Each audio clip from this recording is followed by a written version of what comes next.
Ladies and gentlemen, I too want to recognize the presence of Marion Wiesel, who truly is a living legend.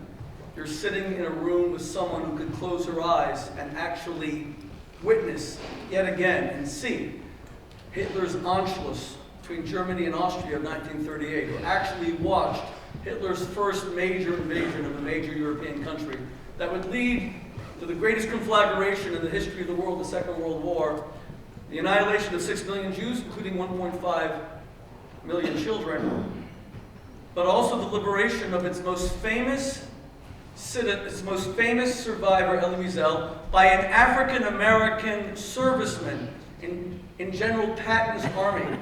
And it was Robert Smith who tracked down that family who lived in Philadelphia who liberated Elie Wiesel in Buchenwald. So Marion, the fact that you can see those things is just astonishing. I also want to extend a very special welcome to the Reverend Al Sharpton, the head of the National Action Network and America's most high-profile civil rights leader. Reverend Sharpton and I have a very long history together. We went to Israel together. We've debated together. We've talked together. We've broken bread together. We've even had kosher meals together. So Reverend Sharpton, thank you very much for joining us. I know you just finished your national television show. So to give everybody an opportunity just to get together, we're also waiting for Mayor Eric Adams.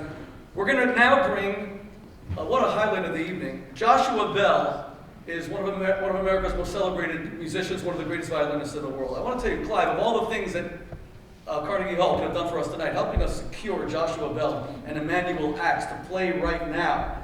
I've watched Joshua Bell electrify thousands of people here in Carnegie Hall. Everyone, please welcome them as they play both a Niggin and Beethoven.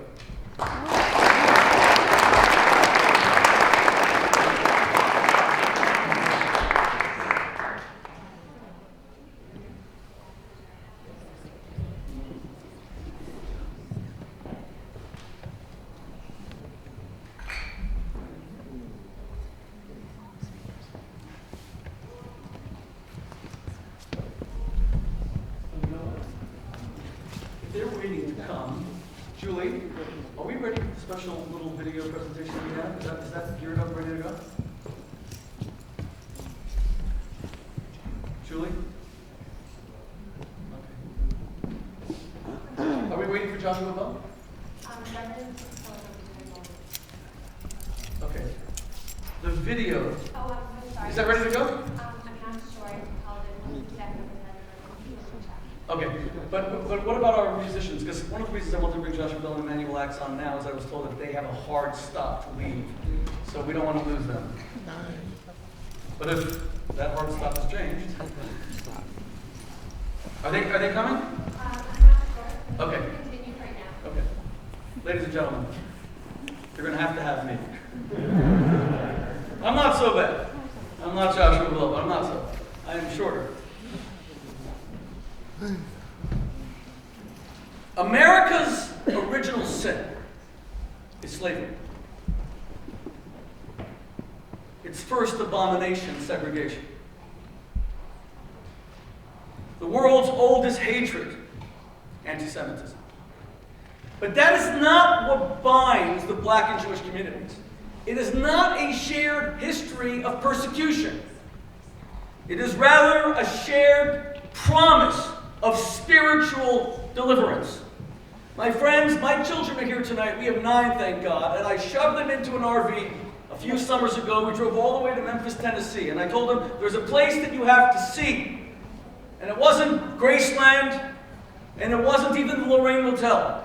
It was a place where on the 3rd of April, 1968, a young American who would never celebrate his 40th birthday was nursing a terrible cold and flu, and he decided he would forego a planned speech, and he asked his friend Ralph Abernathy to deliver the speech in his stead. But there was almost a riot when the great preacher from Atlanta canceled. So Ralph Abernathy calls up Martin Luther King in room 319 of the Lorraine Hotel, and he says to him, they're going to rip down the roof, and there's a storm outside, and you've got to come, Martin.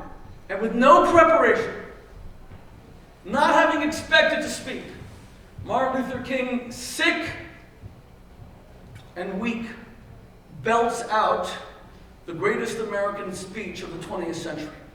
Today we call that the mountaintop speech. And what was the mountaintop speech? It was a black American Christian invoking the legacy of an ancient Hebrew Jew named Moses, who foretold of leading a people through a wilderness and bringing them to the promised land. And then Martin Luther King famously prophesied his own demise at the hands of a neo-Nazi skinhead Klan racist murderer, James Earl Ray, not more than 18 hours later, when he said, "I may not get there with you, but we as a nation will get to the promised land." And I took my kids to Mason Temple and I said that this speech was given right here. And I said, "You know why I'm bringing you here?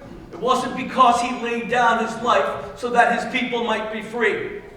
It was rather that he took the Bible and made it from an ancient document into a modern liberation manifesto. The Jewish people, black Americans, one nation, brothers, sisters, forging ahead with that biblical promise of a promised land." Reverend Sharpton, the first time you and I debated, I read your book cover to cover. It wasn't a book about politics. It wasn't commentary about Democrats and Republicans. It was go tell Pharaoh. And you wrote in that book that through everything that I've done it as a pastor, as a spiritual leader. Martin Luther King never had any title except Reverend. Jesse Jackson never had any title except Reverend. The Civil Rights Movement was a movement through churches. It was God that brought us together. And that's why on the first night of Hanukkah, which will lead to the first night of Kwanzaa, as Alicia said, 15 consecutive nights of light, we reaffirm and reestablish that eternal, unbreakable brotherhood. My friends, Alicia told me a story. His father was the greatest witness to genocide, the greatest Jew of the 20th century. I loved his father so much. And Alicia told me when he was going through a period at college, pushing against norms, and there was a debate, George H.W. Bush presidency, whether you can burn the American flag as a statement of protest. And Alicia told his father, "I think that's a legitimate statement of protest." You said to me, it was the only time my father ever got upset at me. He said, "Alicia, if you would have seen the American servicemen arriving with that flag patched onto their khaki uniforms, you would never want to burn the American flag, not when they liberated us from Auschwitz." And who wore that flag? A black American who rescued your father and saved his life. And you know what, ladies and gentlemen? When that black American came back, and those like him, to the United States, the greatest country in the world, the greatest generation that had just liberated the Jews from Hitler, they went to Montgomery, Alabama, and couldn't have a drink of water at a water fountain. Their kids were kicking soccer balls in Selma in 90-degree heat. They couldn't drink at a water fountain. And what makes Martin Luther King the greatest American of the 20th century, even though there were many, FDR saved the world from Hitler, Teddy Roosevelt was a great man, Truman, it's because Martin Luther King redeemed America from that original sin. You cannot be the greatest nation on earth if you do not see the image of God from the first chapter of Genesis in every one of God's children. What happened to the bonds that tied Jews and blacks? How have we humiliated ourselves, my friends, in the face of great men and great women who sacrificed so much to make us brothers? How did we let it come to this? You know, me and Cory Booker were brothers. He was my student president at Oxford University. I studied thousands of hours of Torah with him. I still remember, Reverend Sharpton, when I introduced Cory to you at Le Marais Kosher Steakhouse the first time in New York, 20 years ago. And when it came to the Iran deal, and Iran was threatening Israel annihilation, I said, "Cory, you're a senator, you've got to speak out. Even if you vote for it, I understand President Obama's a good friend to Israel and the Jewish people. I understand signature foreign policy, but at least speak out against the genocide, their promise of genocide." And Cory struggled with it, but equally, I'm not perfect. When I saw black men and women being shot by the authorities, and I've spent my life fighting for black rights, I really have. Many in this room know that. But I was very late to see the injustice of what was happening. And I had to apologize. I didn't get it. I didn't understand it. You're not brothers unless you fight for each other. You're not brothers unless you speak out for each other. That's what brothers do.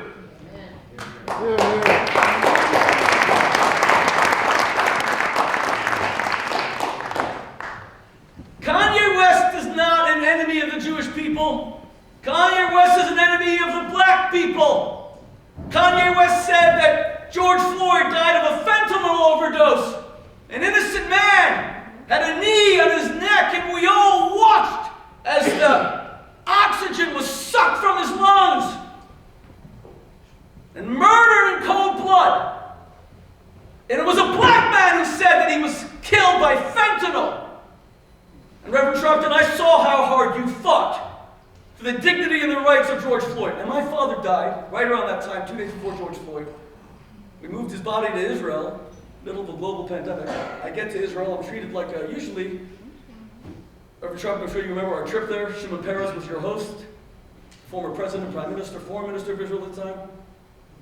But this time I'm treated like a criminal arriving in Israel because it's in the middle of COVID. Nobody wants me there. They lock me in a room. I have to bury my father. I'm crying. I can't even breathe. The media are taking pictures. How did you get in? Et cetera, et cetera.